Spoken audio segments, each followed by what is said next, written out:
Hello friends, तो आज हम डिस्कस करने जा रहे हैं लैंगस्टन ह्यूग्स की एक poem cross. Before we discuss the poem, हमें ऑथर के बारे में थोड़ा सा देख लेना चाहिए। तो आइए ऑथर के बारे में थोड़ा सा देख लेते हैं।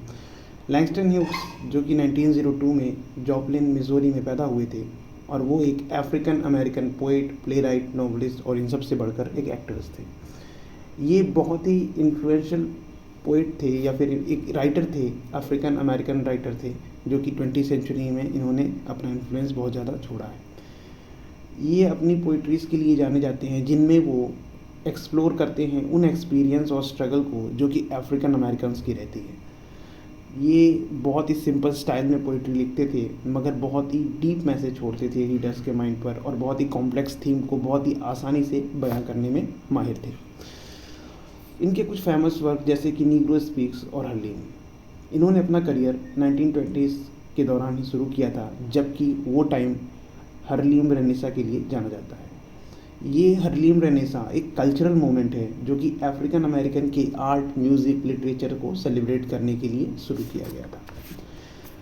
वो मिजोरी में बॉर्न तो हुए थे, मगर उन्होंने अपना ज़्यादा टाइम हरलीम में स्पेंड किया, जो कि न्यूयॉर्क सिटी में है। हरलीम रेनेसा का केंद्र भी वही है। हरलीम एक बहुत ही सिग्निफिकेंट इम्पैक्ट छोड़ता है पोइट के वर्क पर, और हमने देखने को मिलता है कि किस तरीके से पोइट वहाँ से इन्फ्लुएंस होकर बहुत से अपनी राइटिंग्स को लिखते हैं। इन्होंने अफ्रीकन अमेरिकन्स के स्ट्रगल को एक वॉइस दी है, और उनके एक्सपीरियंस को बहुत ही अच्छे से उनकी एक्सपीरियंस को बहुत ही अच्छे से दर्शाया है। और यहाँ तक कि जो रेशियल चीज़ें हैं यूनाइटेड स्टेट के अंदर, यूएसए के अंदर, पोएट ने उन सब के बारे में भी बहुत ही खुलकर बातें की हैं। उन इशूज़ पे भी बहुत ही अच्छे से एक बात रखी है, और एक अफ्रीकन अमेरिकन का पर्सपेक्टिव भी बयां करने में बहुत हद तक कामयाब हुए हैं। ये सिविल राइट्स के लिए भी बात करते हैं, सोशल जस्टिस के लिए भी बात करते हैं। ह्यूग्स की लेगेसी आज तक सेलिब्रेट की जाती है, और ये बहुत ही एक तरीके से मान सकते हैं कि सेलिब्रेटिंग पोएट हैं अफ्रीकन अमेरिकन्स के बीच, और इनकी पोएम आज भी पूरी दुनिया में पढ़ी जाती है, सेलिब्रेट की जाती है। सो ये हो गया पोएट के बारे में। अब आइए हम थोड़ा सा पोएम के बारे में जान लेते हैं, जो कि है क्रॉस।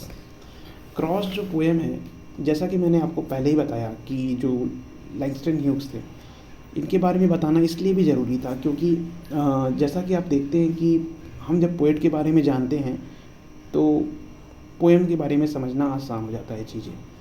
आप देखिए कि जैसे ये पोएट हैं लैंगस्टन ह्यूग्स, मैंने जैसे आपको पहले ही बताया कि ये रेशियल चीज़ों के बारे में बात करते थे, मगर इनके बारे में एक चीज़ और अहम है कि इनकी जो मदर थी वो ब्लैक कम्युनिटी से बिलोंग करती थी, और इनके जो फादर थे वो वाइट कम्युनिटी से बिलोंग करते थे।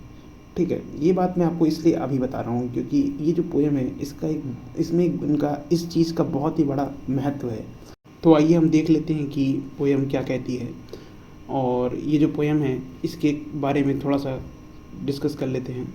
ये जो पोएम है जनरली एक थीम पर रिवॉल्व करती है, जो कि है बाइरेशियल आइडेंटिटी और सोशल इनइक्वालिटी। इन दो चीज़ों को दर्शाने की पूरी कोशिश की गई है इस पोएम में। इसके अलावा भी और एक थीम हो सकता है, रेसिज्म। इस पोएम की जो टोन है, किस टोन में इस पोएम को कहा गया है, वो है डिस्क्रिप्शन, यानी किसी चीज़ को डिस्क्राइब करना, उस तरीके से है। और लास्ट में एक क्वेश्चनिंग टोन भी लगती है, जैसे कि इसमें पोएट कहते हैं, I wonder where I am going to die being neither white और नॉर ब्लैक। तो ये एक क्वेश्चनिंग टोन में कहा गया लाइन है। तो इसमें दो टोन का यूज़ किया गया है, डिस्क्रिप्टिव टोन और क्वेश्चनिंग टोन। ठीक है, पोएम को समझते हैं। आइए देखते हैं पोएम क्या कहती है। My old man's a white old man and my old mother's black.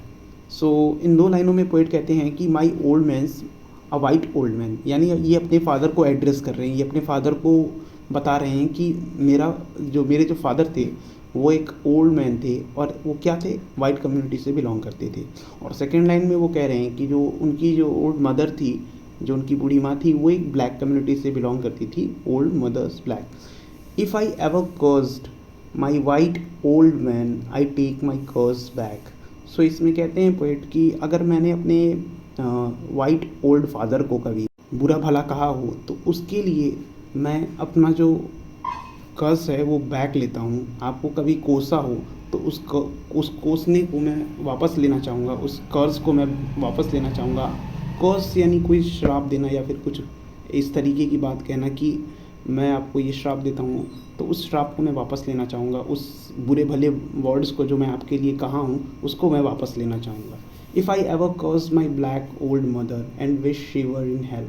सो यहाँ पर पोएट कहते हैं कि अगर मैंने अपने बूढ़ी माँ के लिए, जो कि ब्लैक कम्युनिटी से बिलोंग करती हैं, उनके लिए भी कभी अगर कोई बुरे वर्ड्स या फिर कोई श्राप जैसी बातें या फिर कोई घोषणा कहा हो, तो मैं उसको भी क्या कहता हूँ, और कभी उनके लिए विश किया हो कि वो नरक में जाएं, या फिर कभी उनको गुस्से में कह दिया हो कि तुम नरक में जाओगी माँ, ऐसा कुछ कह दिया हो, तो उसको भी मैं वापस लेता हूँ। I am sorry for that evil and now I wish her well. I am sorry for that evil wish and now I wish her well.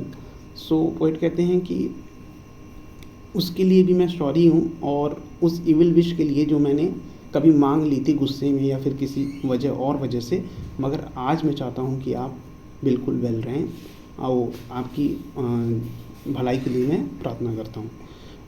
My old man die in a fine big house, my माँ died इन अ शैक।